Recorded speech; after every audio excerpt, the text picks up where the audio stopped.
Welcome back. आज हम करने वाले हैं money and credit full chapter complete in this video and ये आपकी एक वन शॉट रिवीजन वीडियो होने वाली है क्योंकि इसके अंदर मैं आपको बहुत जल्दी सब कुछ पढ़ाने वाली हूँ। So let's begin.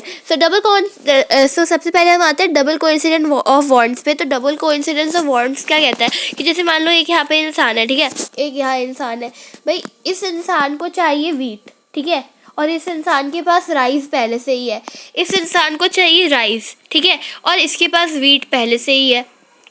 तो क्या करेगा ये वीट जो है, एक सेकेंड मैंने उल्टा तो नहीं बोल दिया, देखो इसके पास जो है राइस पहले से ही है और इसको वीट चाहिए, और इसके पास राइस नहीं है और इसके पास वीट है।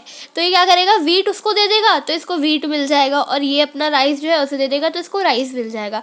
This is known as double coincidence of want, कि जब दोनों को जो चीज़ चाहिए वही उन्हें मिल रही है, बट हर बार ये नहीं हो पाता है ना, हर बार ये बार्टर सिस्टम ऐसे वर्क नहीं करता है। तो इसीलिए हमें चाहिए होती है मनी, क्योंकि मनी एक्ट करती है as a medium of exchange between those, ठीक है। तो अब मनी पहले तो हुआ नहीं करती थी, तो पहले ना कैटल हुआ करता था, ग्रेन्स हुआ करते थे जिनके थ्रू हम एक्सचेंज करा करते थे चीज़ों को। उसके बाद धीरे धीरे आए सिल्वर कॉइन्स आए, गोल्ड कॉइन्स आए, है ना, ये सब चीज़ें जो है फिर बाद में आने लगी थी, ठीक है। बाद में जो है एट लास्ट जो है मनी आई थी, जिसके अंदर आपके पेपर नोट्स आए और कॉइन्स आए, ठीक है। ऑल्सो अब आपका मन में कभी ये सवाल आज तो ज़रूर आया होगा कि हमारी कंट्री में सब लोग मान कैसे लेते हैं कि हाँ भाई हम मनी का यूज़ करेंगे। ऐसा इसलिए क्योंकि उन्हें इशू कराती है आरबीआई, गवर्नमेंट के द्वारा वो क्या होती है अच्छे से गारंटीड होती है, आरबीआई ही उन्हें इशू करता है, कोई और कंट्री का उन्हें इशू नहीं कर सकता।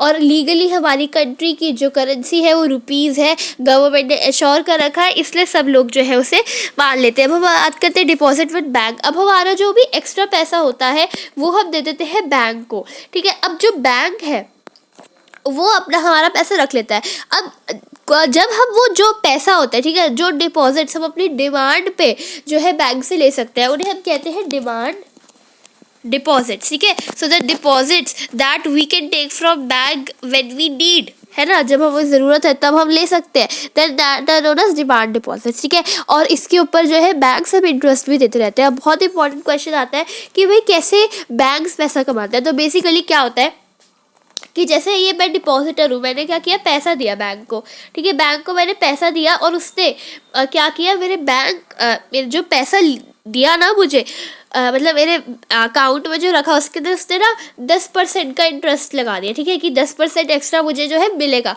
उसके बाद उसने क्या किया, 15% ऑफ द मनी मेरी जो है अपने पास रखी, ताकि अगर मैं कभी मांग लूँ तो फिर वो दे पाए, और उसके बाद बाकी का जो पैसा है वो लोन के लिए दे दिया। मान लो इस पर्सन को लोन चाहिए, अब इसको बोला कि तुम लोन लो और मुझे जब वापस करोगे पैसे तो 15% इंटरेस्ट के साथ देना।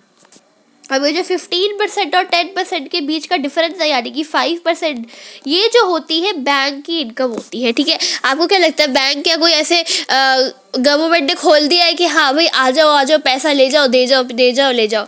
नहीं, बैंक भी पैसा कमाती है और इसी तरीके से कमाती है। अब दो डिफरेंट क्रेडिट सिचुएशन आती है, बेसिकली लोन की सिचुएशन आती है। एक आती है कि भाई जैसे मान लो एक कोई इंसान है जो शूज़ बनाता है, ठीक है, अब उसको शूज़ बनाने के लिए जो है कुछ सामान चाहिए, वो सामान के लिए उसे लोन चाहिए, वो लोन लेता है बैंक के पास से, और फिर क्या है उस लोन को चुका लेता है अपने बैंक, क्योंकि उसके जूते जो है अच्छे से बन जाते हैं।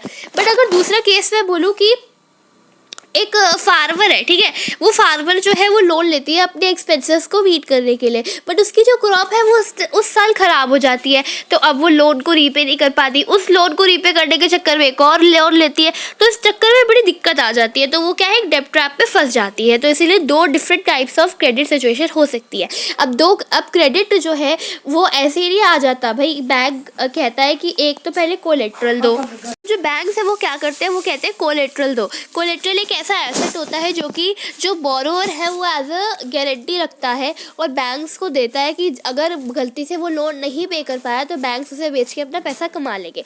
अब क्रेडिट को यानी कि लोन को देने के लिए 4 चीज़ें होती है जो बहुत इंपॉर्टेंट होती है। एक होता है कोलेट्रल, एक होता है रेट ऑफ इंटरेस्ट, ये बैंक की बात हो रही है, मनी लेंडर्स वगैरह की हम बाद में बात करेंगे। रेट ऑफ इंटरेस्ट बहुत इंपॉर्टेंट होता है, डॉक्यूमेंटेशन जो है वो बहुत इम्पॉर्टेंट होता है, और मोड ऑफ पेमेंट कि आप कैसे जो है बाद में पैसों को वापस करोगे। तो मोड ऑफ पेमेंट, ये जो सारी चीज़ें हैं, these are really really important bank में लोन लेने के लिए, ठीक है। उसके बाद हम नेक्स्ट चीज़ पे आते हैं कि क्रेडिट। अगर मैं एक फार्मर की बात करूँ तो वो क्रेडिट कहाँ से ले सकता है। एक वो ले सकता है मनी लेंडर से, ठीक है, जो कि बहुत हाई चार्ज ऑफ इंटरेस्ट देते हैं, या फिर वो किसी एम्प्लॉय से ले सकता है जिसके पास खुद का एक लैंड है, या फिर वो बैंक से ले सकता है, या फिर वो सेल्फ हेल्प ग्रुप से ले सकता है जिनके बारे में हम लास्ट में पढ़ेंगे, और या फिर वो ट्रेडर से ले सकता है, जो कि बेसिकली वो क्या करेगा कि ट्रेडर्स को अपना सामान बना के लो प्राइस पे बेच देगा, तो वो एक तरीके से उसका लोन दे देगा, ठीक है। तो ये चीज़ें जो है, ये वेरियस सोर्सेज ऑफ क्रेडिट जो है हो सकते हैं। अब हम बात करें फॉर्मल और इनफॉर्मल क्रेडिट की, तो फॉर्मल जो होता है वो होता है हमारा बैंक। अभी जो बैंक होता है ना, ये कोलेट्रल डिमांड करता है, इस चक्कर में बैंक से लोग लोन लेते नहीं है। बैंक जो है वो बहुत ही लो रेट ऑफ इंटरेस्ट पे जो है हमें सब कुछ जो है प्रोवाइड कर देता है, एंड उसकी वजह से हम किसी डेट ट्रैप पे नहीं फंसते हैं। But on the other hand if we talk about informal credit जैसे मनी लेंडर्स वगैरह, वो इतना ज़्यादा पैसा लेते हैं कि अगर हम अपना बिजनेस भी कोई स्टार्टअप करना चाह रहे हैं तो हम उनके भरोसे नहीं कर सकते हैं, और इसी वजह से जो है लोग जो है डेट ट्रैप में ही फंस जाते हैं और हमारी कंट्री की डेवलपमेंट नहीं हो सकती। इसीलिए चीप और अफोर्डेबल क्रेडिट जो होता है वो हमारी कंट्री की डेवलपमेंट के लिए बहुत ज़्यादा इंपॉर्टेंट है।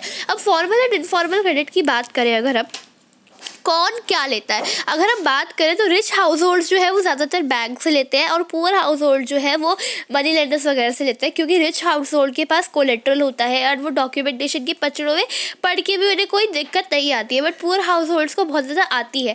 तो इसीलिए जो है ये चीज़ होती है। तो इसीलिए आपकी बुक में लिखा हुआ है कि फॉर्मल सेक्टर की जो लोन्स होते हैं उनको एक्सपैंड होना चाहिए, और सबको जो है उससे लोन्स जो है वहाँ से लेने चाहिए, और it is very very necessary कि अपनी जो बैंक से लोन ले रहे हो वो जो है मतलब बढ़े, ठीक है। और बैंक्स जो है थोड़ा बहुत क्या करें कि थोड़ी खुली छूट दे दे कि चलो भाई थोड़ा सा कोलेट्रल कम दे दो, ऐसे करके, ताकि गरीब लोग भी जो है लोन ले सके। अब हम बात करते हैं सेल्फ हेल्प ग्रुप्स की, जो कि हमारा लास्ट टॉपिक है।